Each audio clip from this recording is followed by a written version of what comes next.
The automatic doors of the grocery store slid open with a quiet hiss, letting in a gust of cold winter air. The morning light was weak, filtered through gray clouds that promised snow. No one paid much attention to the frail old man who stepped inside, his hat damp from the drizzle, his coat a few sizes too big. He clutched a small brown paper parcel in his trembling hands, its edges soft from being held for too long. His name was Henry.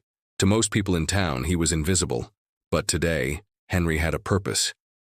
He shuffled toward the checkout, each step careful and deliberate. He had only one thing to buy, a single white rose from the flower display. It was all he could afford, but it meant everything. As he reached for the flower, two women nearby exchanged whispers. One sighed impatiently as Henry's shaking hand knocked over a few stems. Water splashed on the floor, and he fumbled to clean it up with an old handkerchief, apologizing softly, even though no one offered to help. The cashier, a young man named Evan, was tired and halfway through a long shift. He noticed the commotion, but didn't intervene.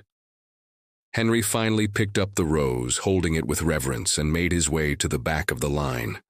"Come on, hurry up," muttered the man in front of him.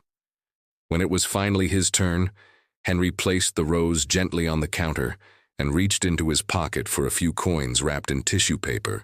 His fingers trembled, and the coins scattered across the floor. A few people sighed loudly. "Every time," someone muttered under their breath. As Henry bent down slowly to retrieve them, his knees creaking, the brown parcel slipped from his arm and landed softly beside the counter. When he stood up again, breathless from the effort, he pushed the coins toward Evan. "I hope this will be enough," he said shyly. Evan glanced at the register. The total was $2.99. Henry had barely $2.35.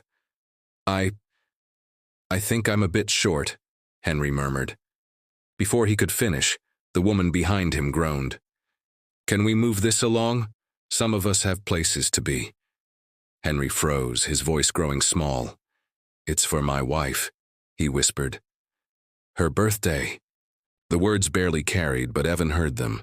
He felt a pang of guilt, but his manager was watching. Rules were rules. Henry's eyes glistened.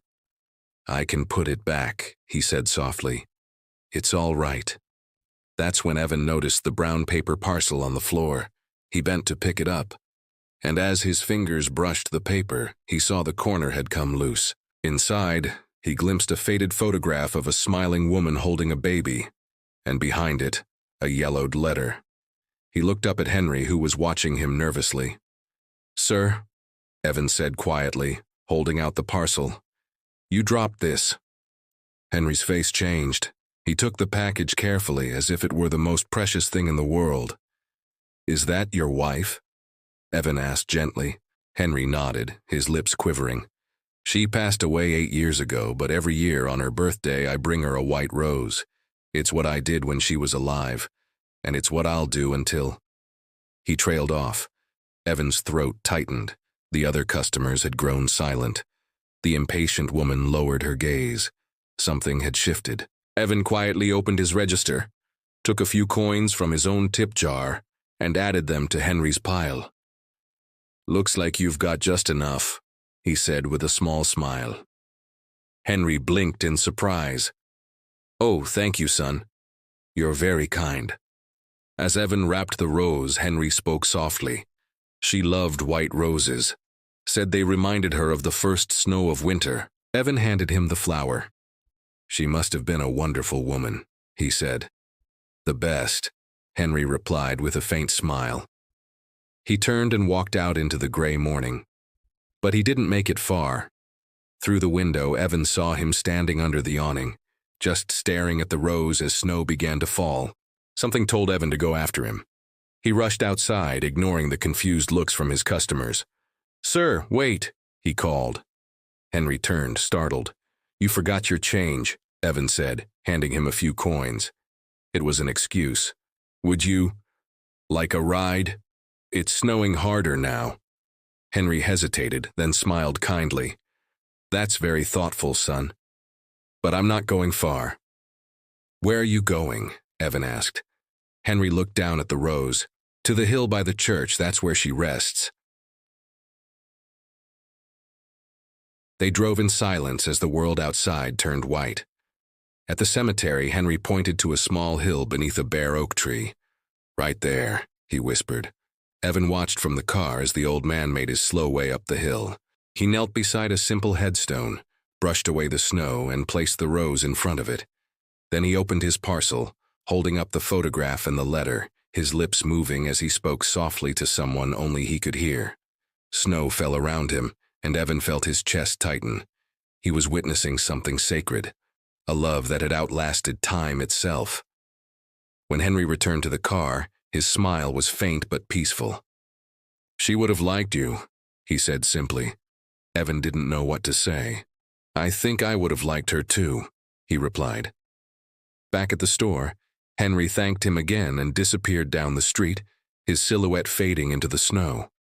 A few days later, Evan found a small envelope taped to his register. Inside was a thank you note and a photograph of Henry and his wife on their wedding day, young and full of life. On the back, in faded ink, were the words, "True kindness never goes unnoticed." Evan's eyes burned as he held the photo. He thought about how many people we pass by every day, too busy to notice the stories they carry. Later that evening, Evan drove to the cemetery. The white rose was still there, now covered in frost. He knelt beside the grave, holding the photograph. "Thank you," he whispered. "Sometimes it takes just one act of kindness to remind us of what truly matters. We never really know the stories people carry in their hands, or the hearts they've loved and lost. If this story touched your heart, take a moment to like this video and share it with someone who believes in kindness.